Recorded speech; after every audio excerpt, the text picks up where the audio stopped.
स्वामी शरदानंद की मृत्यु को कुछ लोगों ने आराम से दबा दिया था अपनी स्वार्थ पूर्ति के लिए, जिसमें सर्वप्रथम थे मोहनदास करमचंद गांधी। प्रणाम दोस्तों, स्वागत है आपका आपके अपने परिवार, आपके अपने चैनल ज्ञान सागर एक यात्रा में। आज मैं आपको परिचित कराऊंगी स्वामी शरदानंद जी से, जिन्होंने देश और सनातन धर्म के लिए सर्वस्व अर्पण कर दिया। लेकिन उनकी अचानक हुई मृत्यु के बाद उनकी विरासत को नष्ट करने में कोई अधपूरा प्रयास नहीं छोड़ा। स्वामी शरदानंद जी के बचपन का नाम मुंशीराम विज था। उनका जन्म 22 फरवरी 1856 को पंजाब प्रांत के जलंधर जिले के तलवाना ग्राम में एक खत्री परिवार में हुआ। उनके पिता श्री नानक चंद एक पुलिस अधिकारी थे। पिता का स्थानांतरण अलग अलग स्थानों पर होने के कारण उनकी आरंभिक शिक्षा अच्छी प्रकार नहीं हो सकी। लाहौर और जलंधर उनके मुख्य कार्यस्थल रहे। एक बार आर्य समाज के संस्थापक स्वामी दयानंद सरस्वती वैदिक धर्म के प्रचाररत बरेली पहुंचे। पुलिस अधिकारी नानक चंद विज अपने पुत्र मुंशीराम विज को साथ लेकर स्वामी दयानंद सरस्वती जी का प्रवचन सुनने पहुंचे। युवावस्था तक मुंशीराम विज ईश्वर के अस्तित्व में विश्वास नहीं करते थे, लेकिन स्वामी दयानंद जी के तर्कों और आशीर्वाद ने मुंशीराम विज को दृढ़ ईश्वर विश्वासी तथा वैदिक धर्म का अन्य भक्त बना दिया।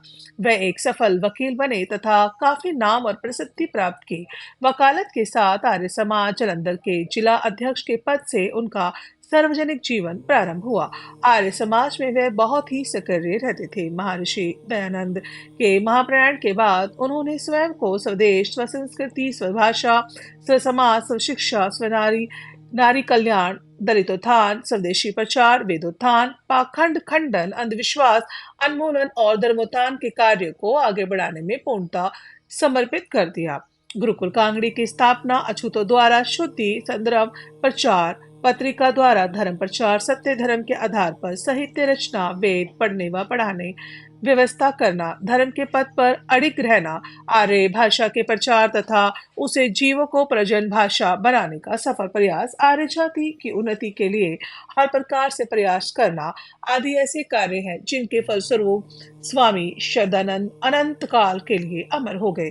उनका विवाह श्रीमती शिवा देवी के साथ हुआ था। उनके 2 पुत्र और 2 पुत्रियां भी थी, लेकिन उसके बाद उन्होंने अपना पूरा जीवन संन्यास धारण कर लिया और स्वामी शरदानंद के नाम से विख्यात हुए।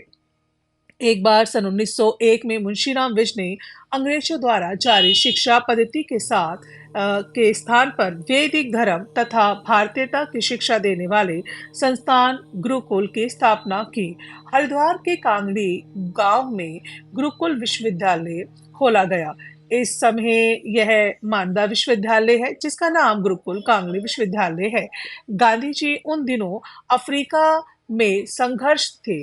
महात्मा मुंशीराम विज जी ने गुरुकुल के छात्रों से 1500 रुपए एकत्रित कर गांधी जी को भेजे। गांधी जी जब अफ्रीका से भारत लौटे तो वह गुरुकुल पहुंचे तथा महात्मा मुंशीराम विज तथा राष्ट्रीय भक्त छात्रों के समक्ष नतमस्तक हो उठे। स्वामी शरदानंद जी ने ही सबसे पहले उन्हें महात्मा की उपाधि से विभूषित किया और बहुत पहले ये भविष्यवाणी कर दी कि वे आगे चलकर बहुत महान बनेंगे।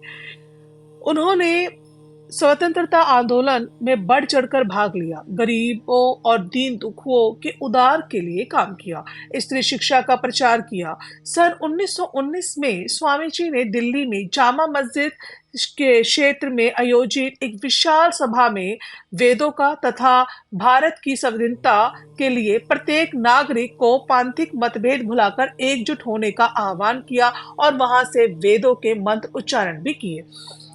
शुद्धि आंदोलन, स्वामी शरदानंद ने जब कांग्रेस के समय प्रमुख नेताओं को मुस्लिम तुष्टीकरण की घातक नीति अपनाते देखा तो उन्हें लगा कि यह नीति आगे चलकर राष्ट्र के लिए विघटनकारी सिद्ध होगी। इसके बाद कांग्रेस ने उनका उनका मोह भंग हो गया। दूसरी ओर कट्टरपंथी मुस्लिम तथा ईसाई हिंदुओं का मतांतरण कराने में लगे थे। स्वामी जी ने असंख्य व्यक्तियों को आर्य समाज के माध्यम से पूर्ण वैदिक धर्म में दीक्षित कराया। उन्होंने गैर हिंदुओं को पूर्ण अपने मूल धर्म में लाने के लिए शुद्धि नामक आंदोलन चलाया और बहुत से लोगों को पूर्ण हिंदू धर्म में दीक्षित किया। स्वामी शरदानंद पक्के आर्य समाजी थे, किंतु सनातन धर्म के प्रति दृढ़ आस्थावान पंडित मदन मोहन मालवीय तथा पुरी के शंकराचार्य स्वामी भारती कृष्ण तीर्थ को गुरुकुल में आमंत्रित कर छात्राओं के बीच उनका प्रवचन कराया था। स्वामी सदानंद ने स्वेच्छा एवं सहमति के पश्चात पश्चिमी उत्तर प्रदेश के मलकाना राजपूतों को शुद्धि कार्यक्रम के माध्यम से हिंदू धर्म में वापसी कराई। शासन की तरफ से कोई रोक नहीं लगाई गई, जबकि उस वक्त में ब्रिटिश काल था।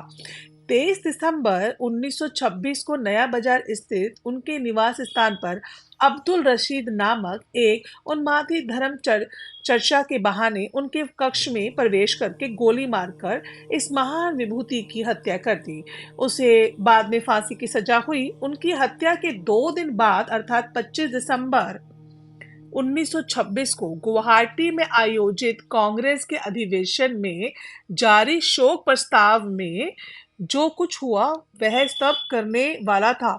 गांधी के शोक प्रस्ताव के उद्बोधन का एक उदाहरण इस प्रकार है। मैंने अब्दुल रशीद को भाई कहा और मैं इसे दोहराता हूँ, यह शब्द गांधी जी के हैं। मैं यहाँ तक कि उसे स्वामी जी की हत्या का दोषी भी नहीं मानता, यह गांधी जी ने कहा। वास्तव में दोषी वे लोग हैं जिन्होंने एक दूसरे के विरुद्ध घृणा की भावना को पैदा किया। इसलिए यह अवसर दुख प्रकट करने या आंसू बहाने का नहीं है। गांधी ने अपने भाषण में यह भी कहा, मैं इसलिए स्वामी जी की मृत्यु पर शोक नहीं मना सकता। मैं एक आदमी के अपराध के कारण पूरे समुदाय को अपराधी नहीं मानना चाहिए। मैं अब्दुल रशीद की ओर से वकालत करने की इच्छा रखता हूँ। उन्होंने आगे कहा कि समाज सुधारक को तो एक ऐसी कीमत चुकानी ही पड़ती है। स्वामी सदानंद जी की हत्या में कुछ भी अनुपयुक्त तो नहीं हुआ है। अब्दुल रशीद के धार्मिक उन्माद को दोषी ना मानते हुए गांधी ने कहा कि ये हम पढ़े अधपढ़े लोग हैं जिन्होंने अब्दुल रशीद को उन्मादी बनाया। स्वामी जी की हत्या के पश्चात हमें आशा है कि उनका खून हमारे दोष को धो सकेगा, हृदय को निर्मल करेगा और मानव परिवार के इन 2 शक्तिशाली समूहों के विभाजन को मजबूत कर सकेगा। इवन उन्होंने अपनी यंग इंडिया 1926 में यह भी लिखा, जो कि इस प्रकार है कि स्वामी श्रद्धानंद जी अब अविश्वास के पात्र बन गए हैं। मैं जानता हूं कि उनके भाषण प्राय भड़काने वाले होते हैं। जिस प्रकार अधिकांश मुसलमान सोचते हैं कि किसी न किसी दिन हर गैर मुस्लिम को इस्लाम में स्वीकार कर लेगा, दुर्भाग्यवश श्रद्धानंद भी यही मानते हैं कि प्रत्येक मुसलमान को आर्य धर्म में दीक्षित किया जा सकता है। श्रद्धानंद जी निडर और बहादुर हैं। उन्होंने अकेले ही पवित्र गंगा तट पर एक शानदार ब्रह्मचर्य आश्रम गुरुकुल को खड़ा कर दिया है, किंतु वो जल्दबाज और शीघ्र ही उत्तेजित हो जाते हैं। उन्हें आर्य समाज से यह विरासत मिली है।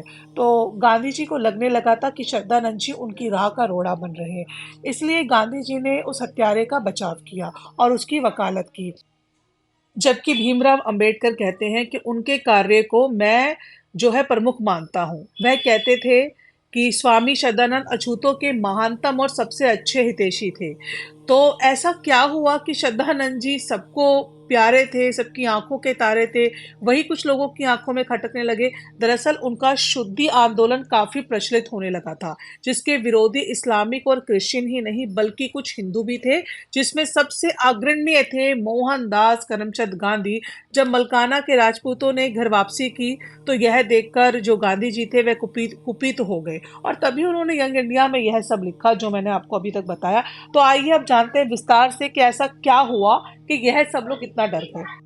स्वामी सदानंद जी के विचार थे कि यदि कोई आदमी किसी स्त्री के साथ बलात्कार कर लेता है तो उस स्त्री का इसमें कसूर कैसा हुआ, उसका धर्म कैसे बदला गया, समाज उस स्त्री का बहिष्कार करना है, समाज से निकालना है तो उस आदमी को निकालो, उससे सजा दो। अपने ही सनातनी भाई बहनों को छुआछूत करके क्यों जात बिरादरी में बांट रहे हो, क्यों उन्हें क्यों उन्हें विवश कर रहे हो कि वे दूसरे धर्म में जाकर अब उस धर्म को अपनाएं? इसमें गलती तो हम ही लोगों की है। श्रद्धानंद ने कहा, हम एक ही परमपिता की संतान हैं, इसलिए मनुष्य मात्र को मित्र की तरह देखना चाहिए। पर यदि कोई किसी को दलित समझकर षड्यंत्र करता है या किसी महिला के साथ जबरदस्ती करता है, तो मेरी मानव श्रद्धा कहती है कि मैं उसकी मदद करूं। उन्हें उन्होंने यह शब्द महात्मा गांधी जी के सामने कहे और साथ ही यह भी कहा, यदि कांग्रेस पार्टी को कोई नुकसान हो रहा है तो इसकी सदस्यता को मैं अभी के अभी त्याग पत्र देता हूं। और यह कहकर वे वहां से चले गए।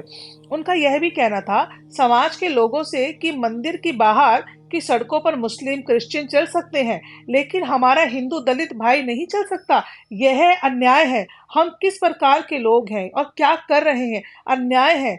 मैं किसी और की ओर नहीं, स्वयं की ओर कर रहे हैं। हम अगर ये अन्याय कर रहे हैं अपने भाई बहनों के साथ कर रहे हैं, क्योंकि यह दलित भाई कोई और नहीं, हमारी ही आत्मा है, अंश है, हमारे ही स्वरूप है। कांग्रेस अधिवेशन में श्रद्धानंद जी ने बड़े प्रयासों से दलित भाइयों के लिए समान अधिकारों का प्रस्ताव पास करवाया था, परंतु काकीनाडा के कांग्रेस अधिवेशन में, जिसके अध्यक्ष मौलाना मोहम्मद अली थे, उन्होंने यह प्रस्ताव रखा कि दलितों को हिंदू और मुसलमानों में बराबर बांट दिया जाए।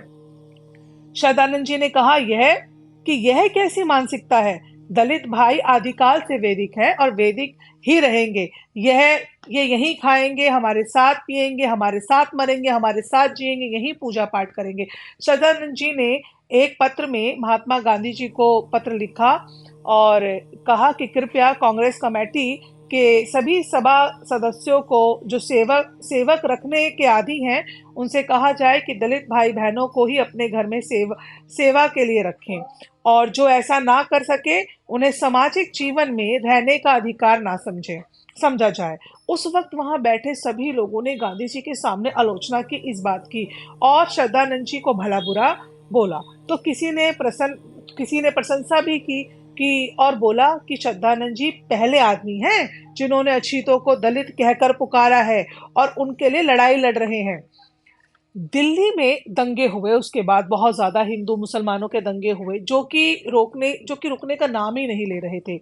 यह देखकर गांधी जी महर्षि श्रद्धानंद जी के पास गए और कहा, स्वामी जी, आप हिंदुओं से बोले कि वो मुसलमानों को ना मारे, क्योंकि राजनीति के लिए हिंदू मुसलमान एकता आवश्यक है। और श्रद्धानंद जी ने कहा, अच्छा। कहा, गांधी जी से एकता तो परस्पर होती है, प्रेम एकता एक दूसरे के सम्मान पर टिकी है। गांधी जी ने कहा, हिंदू मुसलमान एकता के बिना स्वराज नहीं मिलेगा। श्रद्धानंद जी ने कहा, आपको यह भ्रम क्यों है फैलाया जा रहा है और क्यों आप ये भ्रम फैला रहे हैं कि ऐसा होगा तभी हमें स्वराज मिलेगा? गांधी जी ने कहा, आप स्वामी जी अपने संगठन भारतीय हिंदू शुद्धि सभा को बंद कर दीजिए।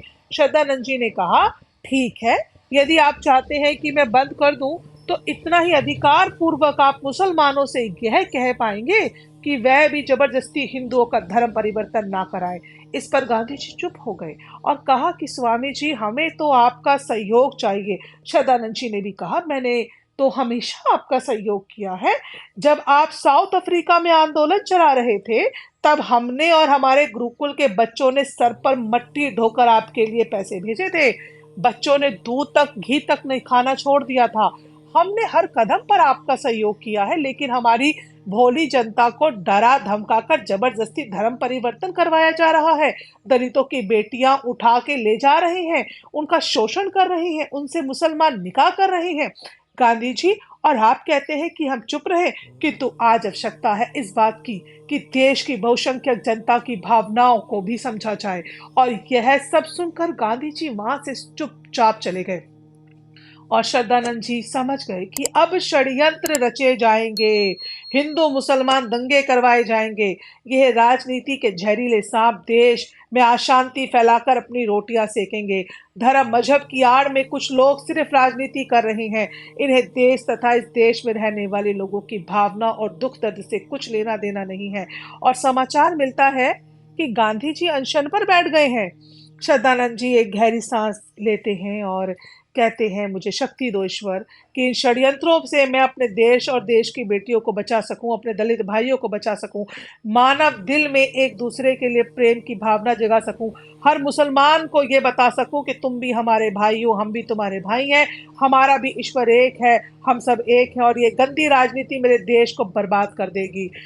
ये एक मीटिंग होती है। उसके बाद एक मीटिंग में श्रद्धानंद जी ने कहा, अंग्रेजी शासनों से यदि मुक्ति चाहते हो तो मुक्ति का बेहतर तरीका है कि पंचायती अदालतों की स्थापना गांव की के मसले के लिए गांव में ही सुलझाई जाए और पंचायत बनाई जाए, जिससे कि ब्रिटिश अदालत की जरूरत ही ना रहे और अपने लोगों पर अंग्रेजों का जुल्म भी ना हो, राजनीति और अंग्रेजों के जुल्म नाकाम हो जाए। और साथ ही ये कहा कि जो भी काम कर रहे हैं उसकी भाषा सिर्फ हिंदी ही होनी चाहिए, क्योंकि हिंदी हमारी मातृभाषा है और इसे राष्ट्रीय भाषा का गौरव मिलना ही चाहिए। एक आदमी ने कहा, स्वामी जी, हमारे गांव में काफी बाल विधवा है जिनका विवाह पैदा होते ही कर दिया गया था, किसी का विवाह छोटी आयु में, उनके लिए आपका क्या आदेश है? श्रद्धानंद जी ने कहा, उनका विवाह करवाओ, उनका घर बसवाओ, उनकी छीन ली गई जिंदगी उन्हें वापस दो। जन्म लेते ही विवाह कर देना या छोटी आयु में विवाह कर देना और किसी भी कारणवश उसके पति की मृत्यु हो जाना, इसमें उस मासूम बच्ची का क्या दोष है? उसका बचपना क्यों छीन लिया? उनकी खुशियां क्यों छीन ली? जिस इंसान को वो जानती भी नहीं, उसके विधवा होकर पूरी जिंदगी वो क्यों रहे? उनका जीवन उन्हें जीने का हक है, उनकी जिंदगी उन्हें वापस लौटाओ। समाज में स्त्रियों का सम्मान बहुत ही आवश्यक है, उनकी खुशी, उनकी शांति और उनकी सुरक्षा यह हमारी जिम्मेदारी है। एक दिन एक मुस्लिम और स्वामी जी के पास आई, एक मुस्लिम औरत एक स्वामी जी के पास आई और काफी घबराई हुई रोते हुए बोली, मुझे बचा लो स्वामी जी, मुझे बचा लो जी। उन्होंने उनका नाम पूछा कि तुम्हारा नाम क्या है? तो उस औरत ने बताया कि मेरा नाम असगरी बेगम है, मेरे पिता का नाम ताज मोहम्मद है। उन्होंने बताया कि मेरी जान बहुत खतरे में है और ये लोग मुझे मार देंगे। मैं वहां से भागकर आपके पास, बहुत दूर से मैं आपके पास कुवैत से आपके पास भागती हुई आई हूँ, आप मुझे बचा लीजिए स्वामी जी। स्वामी जी ने उसकी सारी दुख भरी बात सुनी कि किस प्रकार उसको प्रताड़ित किया गया, उसकी गरिमा को चूर चूर किया गया, उसकी इज्जत के साथ खेला गया, उसको मतलब बहुत प्रताड़ित किया गया, जो कि शब्दों में बयान करना इस वक्त तो बहुत मुश्किल है। तो उन्होंने उसकी सुरक्षा की और कहा कि तुम यहाँ सुरक्षित हो और शांत हो जाओ। वो बहुत बहुत परेशान थी और जब यह बात उस मुस्लिम लड़की के घर वालों को पता चली कि उनकी लड़की हिंदू हो गई है और स्वामी जी के यहाँ है, तो उन्होंने वकील भेजा। तो स्वामी जी ने वकील साहब को बोला कि तुम शांति देवी बहन से मिल लो। वकील बोला, वो मुस्लिम है, उसका नाम असगरी बेगम है। स्वामी जी बोले, ठीक है, तो मिलकर ही पूछ लो कि वह अब शांति देवी है कि असगरी बेगम। तब उस मुस्लिम लड़की ने बोला कि मैं अपनी मर्जी से हिंदू बनी हूँ और मुझे ऐसे धर्म में नहीं जाना जहाँ पे औरतों की इज्जत नहीं होती, और मैं अब वहां लौटकर नहीं जाऊंगी जहाँ एक औरत की इज्जत को रौंदा जाता है, मारा जाता है। मैं वहां नहीं जा सकती जहाँ मुझे मार पीटा जाता है, मेरी चमड़ी को देखा नहीं जाता कि मैं कोई गाय भैंस हूँ कि मैं इंसान हूँ। उसके बाद असगरी बेगम के पिता ताज मोहम्मद और पति द्वारा स्वामी सदानंद पर फौजदारी मुकदमा दर्ज हुआ। लेकिन मजिस्ट्रेट के सामने जब असगरी बेगम यानी शांति को लाया गया, तब घंटों देर तक बातचीत के बाद यह मुकदमा खारिज हो गया, क्योंकि असगरी बेगम ने अपनी सारी दुख भरी दास्तां वहां बताया कि उन्होंने क्यों हिंदू धर्म को अपनाया और क्यों मुस्लिम धर्म को छोड़ा। सत्य, अहिंसा और प्रेम है हमारा धर्म। सदानंद जी ने कहा, ना मुसलमान बुरा है, ना हिंदू बुरा है, ना तो कोई धर्म बुरा है, ना कोई मजहब बुरा है, इंसान बुरे है। सदानंद जी ने कहा, तलवारें तलवारें और तलवार चलाने वाला मिट जाते हैं, लेकिन किंतु सत्य, अहिंसा और प्रेम कभी नहीं मिटता। तभी उनका एक सहयोगी बोला, स्वामी जी, जब से आपने उस मुस्लिम लड़की को बचाया है और उस लड़की की शादी करवाई है, तब से मुसलमानों में बुखलाहट मच गई है। श्रद्धानंद जी बोले, अब वो लड़की हमारी बहन बेटी है, उसके लिए जान भी जाती है तो क्या फर्क पड़ता है? बेटियां किसी की भी हो, कि सबके घर की इज्जत होती है, लेकिन बेटी घर वालों के पास भी सुरक्षित ना हो तो वह घर उसके लिए नरक है। अब उसका घर भी है और वो सुरक्षित भी है। अब वो असगरी बेगम नहीं, शांति है, और सनातन को शांति ने स्वयं चुना है और शांति को अपने जीवन का फैसला करने का अधिकार है। सच के साथ खड़े होने में कैसा डर। लेकिन स्वामी जी, हसन निजामी और गांधी जी आर्य समाज के ऋषि दयानंद और आपके विरुद्ध लगातार लेख लिख रहे हैं। इससे पूरा मुस्लिम समाज आपके खिलाफ हो गया है। और स्वामी जी, आपकी यह हालत भी नहीं देखी जाती, आपका निमोनिया बिगड़ गया है। स्वामी जी बोले, मुस्लिम मेरे खिलाफ है तो मैं मुसलमानों के खिलाफ थोड़े ही हूँ। एक मुसलमान, ईमान वाला मुसलमान लाओ, देखो कैसे मैं उसे अपने हृदय में छुपा कर रखता हूँ और कैसे वह मुझे अपने हृदय में छुपा कर रखता है। हम सब एक ईश्वर के तो पुत्र हैं। अलग पूजा पद्धति, ईश्वर के अलग स्वरूपों की उपासना करने से ईश्वर थोड़े ही बदल जाएगा, यह दुनिया थोड़ी ही बदल जाएगी। दुनिया में कुछ लोग हैं जो सामाजिक प्रतिष्ठा और राजनीति अवसर के लालच में इस सत्य से इनकार करते हैं। बोलते बोलते स्वामी जी की तबीयत और खराब होने लगी। तभी उनका सहयोगी बोला, स्वामी जी, इस निमोनिया ने बड़ी तकलीफ दी है आपको, अब आप ठीक हो जाइए जल्दी से। स्वामी जी मुस्कुराए और बोले, अब ठीक होने की इच्छा नहीं है। यह शरीर अब देश सेवा के योग्य नहीं रहा। अब तो केवल यही इच्छा है कि नए जन्म और नए शरीर के साथ नए जोश में देश की सेवा करूं और जीवन का बचा हुआ कार्य पूरा करूं। और एक दिन 23 दिसंबर 1926 को स्वामी जी से मिलने एक मुसलमान आया। उसे मना भी किया गया कि स्वामी जी की तबीयत सही नहीं है, लेकिन वो बोलने लगा कि मुझे मिलना है और मिलने की जिद करने लगा। और यह सुनकर स्वामी जी बोले कि इसे अंदर आने दो, कोई बात नहीं, मैं मिल लेता हूँ कि क्या काम है। इस बहाने से वो अंदर गया और फिर उसने बहाने से स्वामी जी के सहयोगी से पानी मांगा। जैसे ही सहयोगी स्वामी जी के लिए पानी लेने गया तो बीमार स्वामी जी को गोलियों से उसने छन्नी कर दिया और उनके सीने पर गोलियां मार दी। स्वामी जी ने आखिरी सांस ली और कहा, ओम। उम्मीद करती हूँ दोस्तों आपको यह जानकारी बहुत अच्छी लगी होगी, लेकिन अधिक जानकारी के लिए आप स्वाध्याय करें। स्वाध्याय करने से ज्ञान बढ़ता है और ज्ञान से हमारी शक्ति बढ़ती है। तभी तो आपको पता चलेगा कि हमारे देश में जो संत आए, उन्होंने हमारे देश के लिए, देश से कितना प्रेम किया। देखिए, श्रद्धानंद जी ने क्या चाहा कि हिंदू मुसलमान एक हो जाए, जबरदस्ती लोगों को धर्म परिवर्तन ना कराया जाए, जो जिस धर्म में वो उसमें खुश रहे, है ना। और दलितों को अछूत ना समझा जाए, उनको भी मंदिर जाने दिया जाए, उनको शिक्षा दी जाए, बाल विवाह ना कराए जाएं। बच्चियां जो विधवा हैं, जिनको पैदा होते ही विवाह कर दिया गया है या जिनके ऊपर अत्याचार हो रहे हैं, उनकी शादियां दोबारा कराई जाएं। तो क्या स्वामी जी गलत सोच रहे थे? वह तो अच्छा ही सोच रहे थे, वह एक सच्चे देश प्रेमी थे। आशा करती हूँ आपको यह वीडियो अच्छा लगा होगा। यदि आप यहाँ तक आ ही गए हैं तो इस चैनल का, इस परिवार का हिस्सा बने रहें। इसके लिए आपको चैनल को सब्सक्राइब करना होगा। धन्यवाद जी।